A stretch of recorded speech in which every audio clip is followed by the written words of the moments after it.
हाँ, बकवास में आपको खुशामदीद। महरूम ड्रामे की अगली किस्त में आप देखेंगे कि कहानी को कहाँ की कहाँ ले जाया जा चुका है।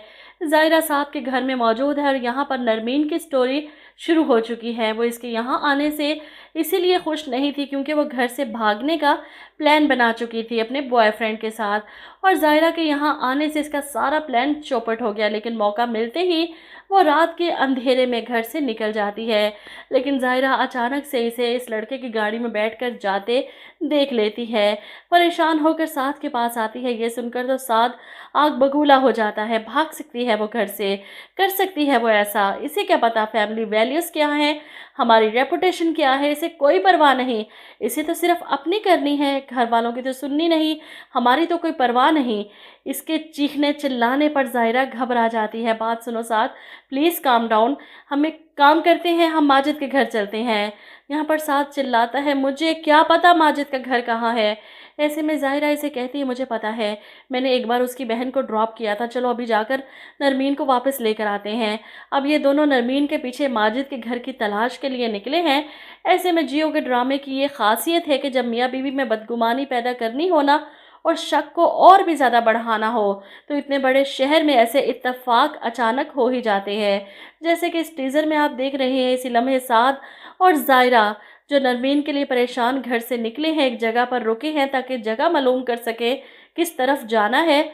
और वहीं दूसरी तरफ ज़ोया और उमैर भी घर से निकले हैं और उसी जगह पर आकर अपनी गाड़ी रोकते हैं। और ज़ोया की नज़र भी फ़ौरन ज़ायरा और साद पर पड़ती है। वो मौके को हाथ से नहीं जाने देती, फ़ौरन उमैर को दिखाती है कि ये दोनों यहाँ पर क्या कर रहे हैं, वो भी रात के इस वक्त। खैर हमें क्या, जहाँ मर्जी जाएं, हमें कौन सी इनकी परवाह है, क्यों, चले यहाँ से उमैर। अब यहाँ पर उमैर ये देखकर अपनी आंखें बंद कर लेता है, इसका बस नहीं चल रहा वो क्या कर गुजरे।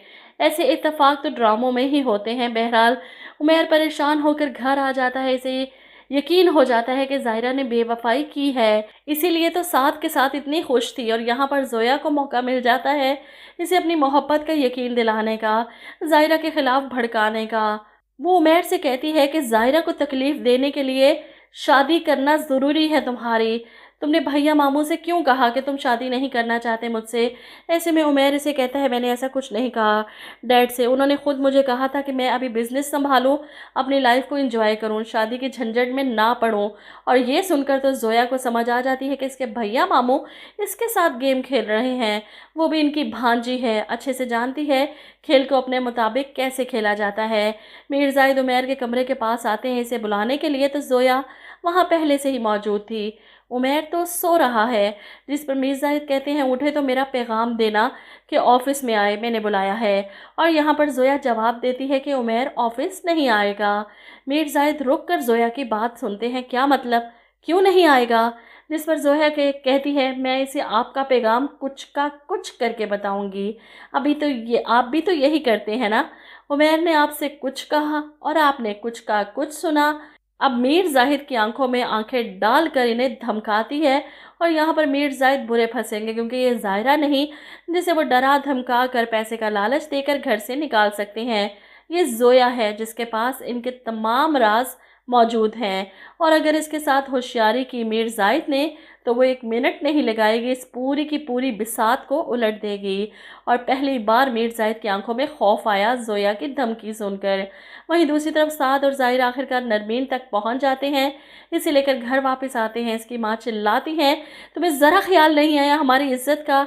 ऐसे में नसरीन बेगम इन्हें गुस्सा करने से रोकती हैं कि आप हाथ मत उठाइए, जवान बच्ची है। इनकी बात सुनकर तो नरमीन को आग ही लग जाती है, आप हैं कौन हमारे फैमिली मैटर्स में इंटरफेयर करने वाली। साथ भी गुस्से से भरा खड़ा था, पलटकर नरमीन की ढटाई पर हैरान होता है। वहीं ज़ायरा भी इसे चुप करवाती है, नरमीन तमीज़ से बात करो। जवाब में नरमीन इसे भी बातें सुनाती है, तुम मुझे तमीज़ सिखाओगी, अगर तुम में इतनी तमीज़ होती ना तो मेहर भाई तुम्हें घर से नहीं निकालते। नरमीन की माँ को तो गुस्सा ही आ जाता है इसकी बातें सुनकर। वो इस पर चिल्लाती हैं, बस अब एक लफ्ज़ और कहा तो मेरा हाथ उठ जाएगा। एक तो तुम घर से भाग रही थी हमारी इज्जत रौंद कर, ऊपर से अकड़ ऐसे दिखा रही हो जैसे बहुत बड़ा कारनामा करने जा रही थी।